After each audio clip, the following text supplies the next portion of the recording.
हाँ जी बच्चों, कल हमने हार्मोनिक प्रोग्रेशन पढ़ी थी और हार्मोनिक प्रोग्रेशन के अंदर कुछ क्वेश्चंस आपको करने को दिए थे। 5 क्वेश्चन दिए थे, उसमें से 2 तो मैंने आपको करवा दिए थे और 3 आपको करने को दिए थे। उम्मीद है आपने अटेम्प्ट किया होगा। तो ये लिखे पड़े आप देखिए जरा, इनको 1 बाय 1 कर देते हैं। तो सेकंड नंबर क्वेश्चन आपके सामने है कि टीएम, टीएन और टीआर प्लस 1 जो है, 3 टर्म्स है, टीएम प्लस 1, टीएन प्लस 1 और टीआर प्लस 1 जीपी में। ये टर्म्स जो है वो एपी की हैं। तो टी एम प्लस 1 क्या होगा? ए प्लस एम डी, और टी एन प्लस 1 क्या होगा? ए प्लस एन डी, और टी आर प्लस 1 क्या होगा? ए प्लस आर डी। ये एपी की 3 टर्म्स हैं। तो एपी में फर्स्ट हम कैपिटल ए मान लिया, कॉमन डिफरेंस डी मान लिया। अब ये कह रहा है ये तीनों टर्म्स जीपी में। Now T M plus 1, T N plus 1, T R plus 1, ये किसमें है? जीपी में। तो क्या होता है?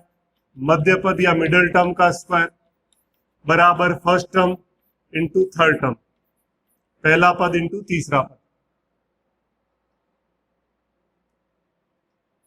वैल्यू रख दो टी एन प्लस 1 यानी ए प्लस एन डी का square, A plus M D into A plus R D.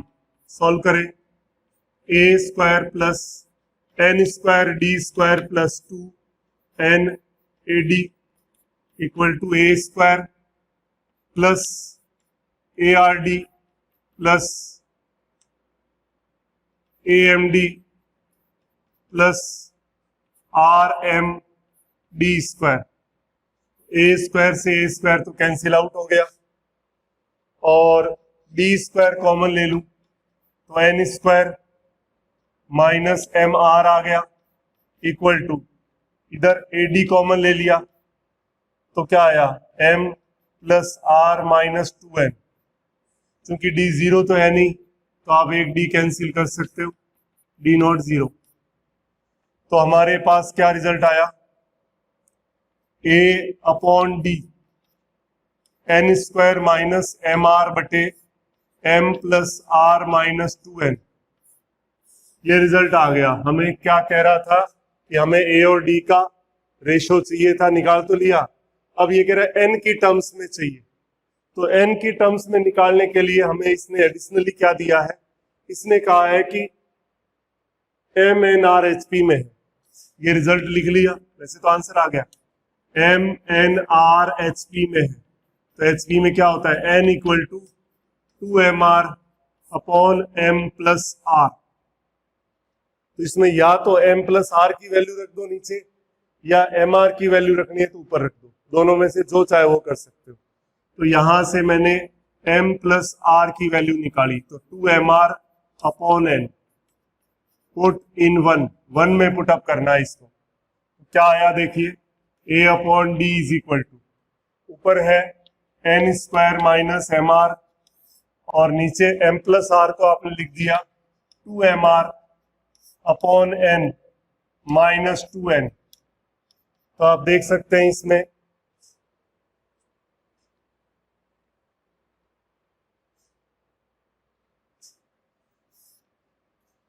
a upon D जो है n square minus M R पड़ा है, नीचे आपने n एलसीएम ले लिया तो 2mr माइनस 2n स्क्वायर हो गया।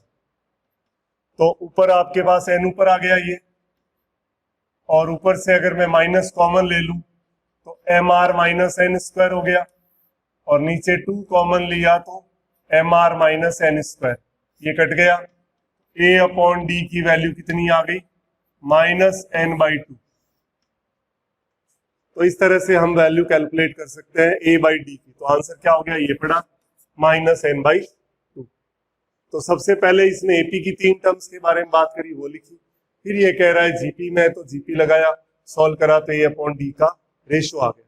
अब ये कह रहा है a/d का रेशो केवल n के पदों में, इन टर्म ऑफ n चाहिए। तो उसके लिए mnr hp में दे रखा है, तो n इक्वल टू 2mr बटे m प्लस आर। तो या तो एम आर की वैल्यू इसमें रख देंगे या एम प्लस आर की रखी। मैंने एम प्लस आर की रखी तो एन के अलावा सारा कैंसिल आउट हो गया और हमारा रिजल्ट आ गया। ये आप देख सकते हैं। अब क्वेश्चन नंबर 3 देख लीजिए। तीसरा क्वेश्चन आपके सामने है कि ये कह रहा है A B C D HP में है, तो कौन सा रिजल्ट सही होगा। तो देखिए 1, 1/2, 1/3, 1/4 ये एचपी में है, और 1/4, 1/3, 1/2 और 1 ये भी एचपी में। तो हम दोनों में चेक करेंगे, ये भी चेक करेंगे और ये भी चेक करेंगे। सिंगल चॉइस का क्वेश्चन है, मल्टीपल नहीं है, ध्यान रखना।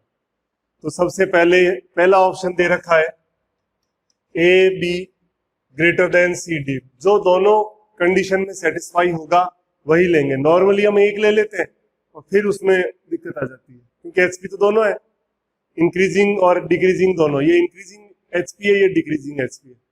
तो पहला है A B greater than C D. तो ए बी का मतलब 1 × 1/2 ग्रेटर देन सी डी 1/3 × 1/4। तो इसमें ये करेक्ट चल रहा है। इसमें देखें ए बी 1/4 × 1/3, ये ए, ये बी, ये सी, ये डी, ए बी सी और D greater than C D 1/2 × 1, ये गलत। तो इसका मतलब दोनों में तो सही नहीं है, तो ये तो कैंसिल हो गया। सेकंड ऑप्शन आपके पास है ए सी ग्रेटर देन बी डी, ए सी ग्रेटर देन बी डी। तो ए सी का मतलब 1 × 1/3 ग्रेटर देन बी डी 1/2 × 1/8, ये ओके है।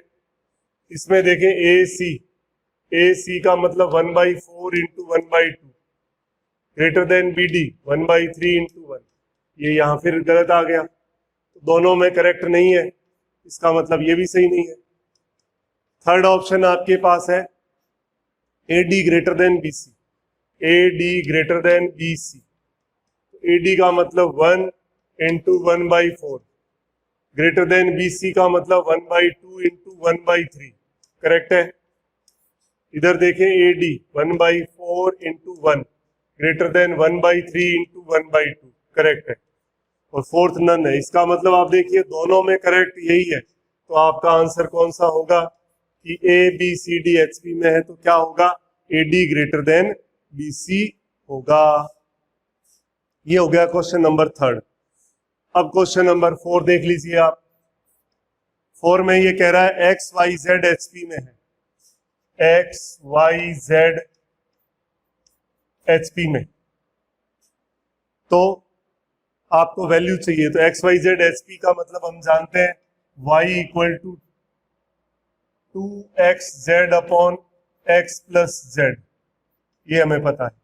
और हमें चाहिए वैल्यू किसकी, हमें चाहिए log x+z plus log x - 2y+z plus log x - 2y+z, इसकी वैल्यू चाहिए। तो log m plus log n log mn होता है, तो log x + z × x + z - 2y ऐसा आ गया। अब इसके अंदर हमें वैल्यू पुट करनी पड़ेगी। तो देखिए हमें इसमें अब इसकी वैल्यू चाहिए, और 4 ऑप्शन दे रखे हैं। पहला ऑप्शन, दूसरा और पहला, तीसरा, चौथा तो x - z में, और दूसरा ऑप्शन y - x में। चलो देखते हैं। तो हमारे पास y की वैल्यू है, तो y की वैल्यू इसमें पुट कर देता हूं मैं। तो आया क्या, log x + z। हम चाहे तो x + z की वैल्यू भी इसमें रख सकते हैं, चलो y की रख देते हैं, x + z और x + z - 2y, y की जगह आपने रख दिया 2xz, 2xz upon x + z, ये लिख दिया। तो log x + z पड़ा है, एलसीएम ले लिया x + z, तो ये हो गया x + z का होल स्क्वायर - 4xz, ये इससे कट गया। तो log x² + z² + 2zx - 4xz, तो log x square plus Z square minus 2xz हो गया। तो लॉग x माइनस जेड या z माइनस एक्स का होल स्क्वायर हो गया। ये लॉग x माइनस जेड का होल स्क्वायर का मतलब 2 लॉग x माइनस जेड। तो 2 लॉग x माइनस जेड, पहला ही ऑप्शन आपका करेक्ट है। तो ये इसका आंसर है। तो आपने देखा कि एचपी से रिलेटेड कुछ क्वेश्चंस हमने किए हैं ताकि आपको एकदम बढ़िया से उसको वो चीज समझ में आ जाए। एक आध क्वेश्चन और करते हैं, देखिए, फिर हम थ्योरी आगे बढ़ाते हैं। तो पहला क्वेश्चन देखिए, पहले में आपको कह रहा है कि 1 और 1/31 के बीच में 1, फिर H1, H2, H3, Hn और 1/31 में, ये किसमें हो गया? एचपी में। तो 1/H1, 1/H2, 1/H3, 1/Hn और 31, ये किसमें हो गया? एपी में। तो डी कैसे निकालेंगे? ये अब स्टैंडर्ड एपी आपने देखा तो ए प्लस डी, ए प्लस 2d, ए प्लस एन डी और इसको बी मान लिया। ये स्टैंडर्ड एपी है। कंपेयर किया तो डी की वैल्यू क्या होगी?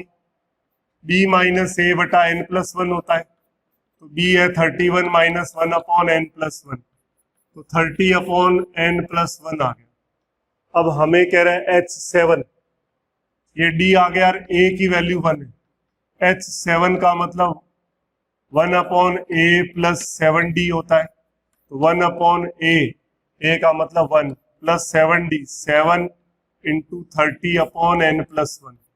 एलसीएम लेोगे तो n प्लस 1 ऊपर आ गया और n प्लस 1 प्लस 7 3 जा 21, 2 ये आया। तो H7 की वैल्यू आ गई n plus 1 upon n plus 2 1 1, H7 आ गया। अब Hn माइनस 1 कह रहा है, Hn माइनस 1 होएगा 1 upon A plus n minus 1 into D. तो ये a की जगह 1 plus n minus 1 into D की वैल्यू क्या है? डी आपके पास है 30 अपॉन n प्लस 1। एलसीएम लेने के बाद n प्लस 1 तो ऊपर चला गया, तो n plus 1 plus 30 n minus 30, तो Hn minus 1, H7 upon Hn minus 1 लिखना है। तो ये तो है n plus 1 upon n plus 2 1 1 upon n plus 1 upon ये कितना आया? 31n माइनस 29 इक्वल टू आपको दे रखा है कितना? 9/5, 9/5। इसको लिखा आपने ढंग से n plus 1 upon n plus 2 1 1 और 31n minus 29 upon n plus 1 equal to 9/5। n plus 1 cancel out हो गया, क्रॉस मल्टीप्लाई कर दीजिए आप। 5 की मल्टीप्लाई इधर करी तो 155n हो गया, माइनस 29 इंटू 5 145 हो गया, इक्वल टू 9 की मल्टीप्लाई इससे करनी है तो 9n प्लस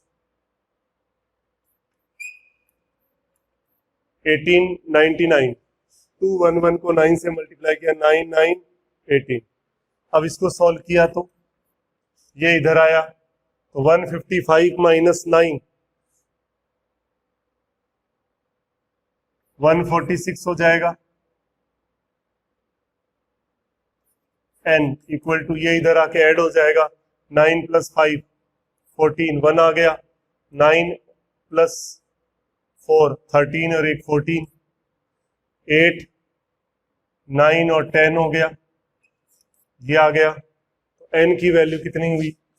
n की वैल्यू 2044 अपॉन 146। 2 से काटा 173 आ गया, इसको काटा 1022 आ गया। अब इसका डिवाइड किया, पहले तो 1 टाइम चला जाएगा तो 27 29 हो गया और 2 और आ गया। 1 टाइम जाएगा तो 27 102 के अंदर, तो 27 और 2 29 हो गया और 2 आपने लगा दिया। अब देखोगे आप 4 टाइम्स करोगे तो 7 4 जा 28, तो 280 प्लस 12 292। तो रिजल्ट कितना आया, n की वैल्यू कितनी आई, 14 आ गई। तो इसमें ऑप्शन दिया होगा, नहीं दिया, तो n का आंसर कितना आ गया, 14।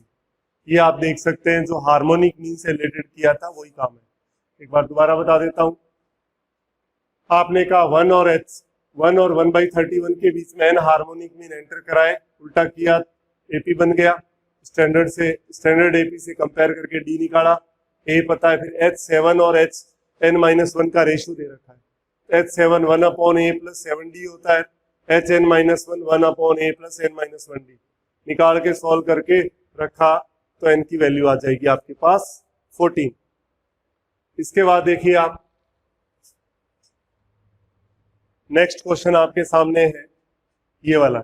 इसमें कह रहा है ये 3 टर्म एपी में है, तो एपी में क्या होता है, 2 इंटू, ये सॉल्व कर रहे हैं अपन, 2 into middle term log c minus A equal to first term plus third term log a plus C plus log a plus C minus 2b। log m plus log n वाला लगाया, इधर C log c minus A का whole square और log a plus C और a plus C minus 2b। Anti log लेने से log cancel हो गया, C square plus A square minus 2ac equal to a plus c का whole square minus 2b a plus c हो गया। इसको इससे मल्टीप्लाई, इसको इससे मल्टीप्लाई किया तो ये आपके पास आया a square plus C square minus 2ac और ये a square plus C square plus 2ac minus 2ab minus 2bc। a square C square तो गया कट,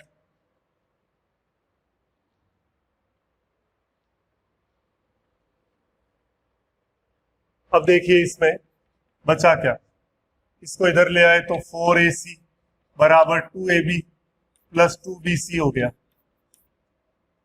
2 भी कट जाएगा और abc का डिवाइड किया तो 2/b इक्वल टू abc का डिवाइड 1/c प्लस 1/a। तो ये क्या है, ये आपके पास है abc, किसमें है, hp में। तो आंसर कौन सा होएगा, abc आर इन hp। इसके बाद एक क्वेश्चन और दिख रहा है आपको, वो भी देख लीजिए। उसमें आपको क्या दिया है, देखिए a पड़ा है, एलसीएम ले लिया आपने, b plus C upon B C, b a plus C upon A C, C a plus B upon A B. ये किस में है, एपी में दे रखा, अंदर मल्टीप्लाई कर दूं इसकी तो ए b plus a c upon क्या आ गया, b C, a b plus b c upon A c और a c plus b c upon A B. ये एपी में है, तो एपी में हर टर्म में कुछ ऐड या सब्ट्रैक्ट कर दे तो एपी रहेगा। तो मैं इसमें क्या कर रहा हूं, +1 कर देता हूं सब में। तो +1 करने से क्या हो जाएगा, a b plus a c plus b c upon B c आ गया, a b plus b c plus a c upon A c आ गया, a c plus b c plus a b upon A b आ गया। तो इससे फायदा क्या हुआ कि न्यूमरेटर या अंश सबका सेम हो गया। अब क्या कर दूं, divide by a b plus b c plus c a, क्योंकि एपी के हर टर्म में किसी से डिवाइड कर दो तो एपी रहता है। डिवाइड किया तो 1/bc 1/ac और 1/ab। ये किसमें है, एपी में। अब क्या कर दूं, मल्टीप्लाई बाई एबीसी, क्योंकि एपी की हर टर्म में किसी से मल्टीप्लाई करे तो एपी रहता है। एबीसी से मल्टीप्लाई किया तो ए बच गया, यहाँ बी बच गया, यहाँ सी बच गया, ये एपी, ये इसका आंसर आ गया। तो इस तरह से हम क्वेश्चंस कर सकते हैं। तो पहला आंसर आएगा एबीसी आर इन एपी। तो रिलेटेड क्वेश्चंस आपको करवा दिए मैंने। अब हम बात करना चाह रहे हैं एएम, जीएम और एचएम में रिलेशन किस तरह से कैलकुलेट करते हैं और उनमें आपस में क्या रिलेशन होता है। तो देखिए अब हम बात करना चाह रहे हैं relation between AM, GM, HM। AM, GM और HM में रिलेशन के बारे में बात करना चाह रहे हैं। आपने कहा let any two numbers A and B, arithmetic mean क्या होगा? A plus B by 2। Geometric mean G क्या होता है? Root AB। और HM हार्मोनिक मीन क्या होता है? 2AB बटा A प्लस B। ये 3 रिजल्ट्स हैं। अब देखिए आप A इंटू एच करिए, A इंटू एच किया तो A plus B by 2 into 2AB upon A plus B। ये कट गया, 2 कट गया, AB आ गया। AB मतलब रूट AB का होल स्क्वायर, तो रूट AB G है तो G स्क्वायर आ गया, मतलब G square equal to A into H. ये रिजल्ट आया आपके पास कि अगर दो नंबर में A, G और H में से कोई भी दो चीज पता हो तो थर्ड हम निकाल सकते हैं कि दो नंबर का अर्थमेटिक मीन, ज्योमेट्रिक मीन और हार्मोनिक मीन हमने निकाल लिया तो G square equal to AH result satisfy होता है। आप इसको यूं भी लिख सकते हो A upon G equal to G upon H। अब दो नंबर के लिए तो ओके है। अगर हम कहें कि एक से ज्यादा नंबर हो, A1, A2, A3, AN numbers हो, तो क्या ये G square equal to AH लगेगा? हमेशा सेटिस्फाई नहीं होगा। तो कब होगा? ये ध्यान रखने वाली बात है कि if A1, A2, A3, AN are in GP then G square equal to AH। ये तभी लगेगा जब क्या होगा? G square equal to AH, जब ये GP में होगा। अगर आप ले लो 1, 2, 3, इसके अंदर चेक करो G स्क्वायर और AH बराबर नहीं आएगा, आप चेक कर लेना चाहिए। और जब आपने 1, 2 और 4 लिया तो आप देखोगे G square equal to AH satisfy हो जाएगा। ये देखने वाली बात थी।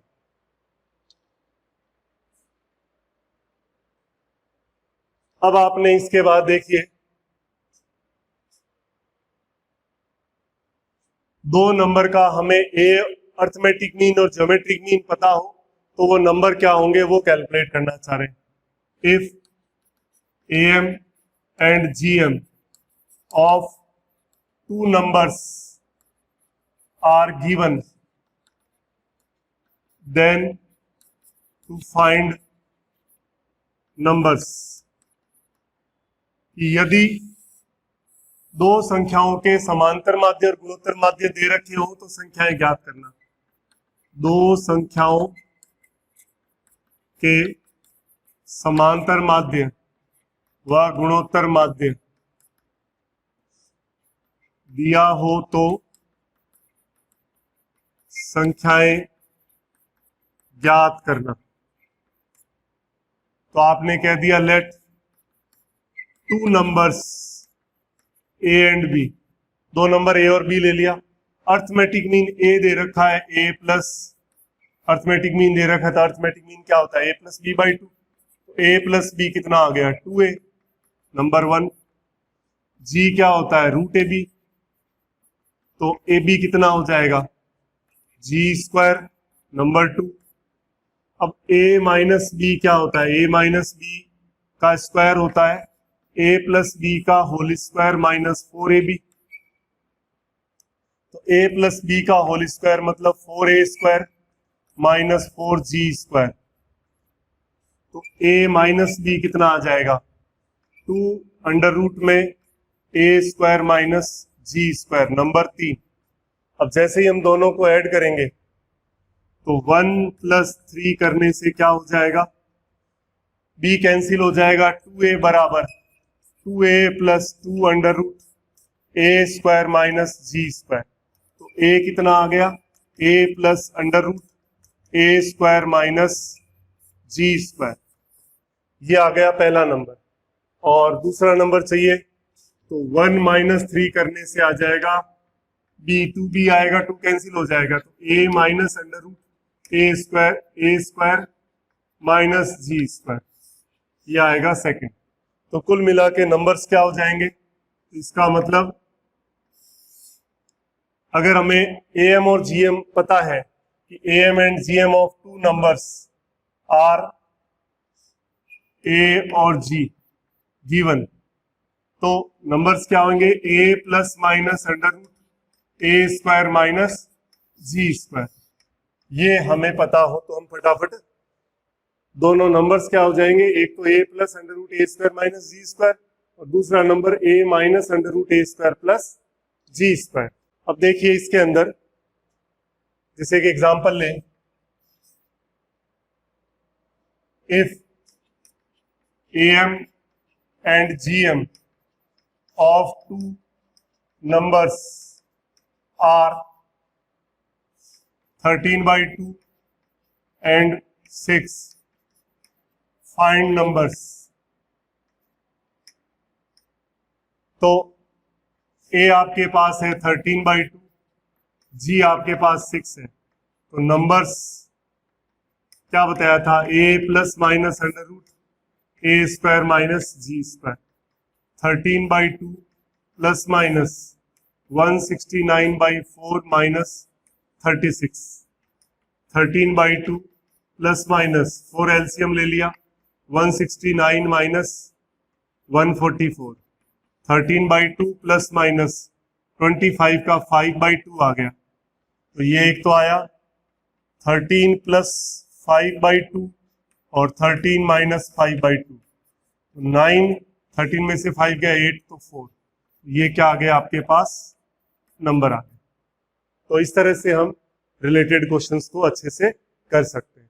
तो इसको बढ़िया से आप कॉपी के अंदर नोट्स बना करके रिवाइज करें, ताकि जब तक बेटर नोट्स नहीं बनाओगे तब तक आगे आपका काम चलना नहीं। कल हम इसके अंदर इससे आगे जो कुछ और मैटर बचा हुआ है, अर्थमेटिक, ज्योमेट्रिक, प्रोग्रेशन वगैरह, उसके बारे में बात करेंगे। Thank you.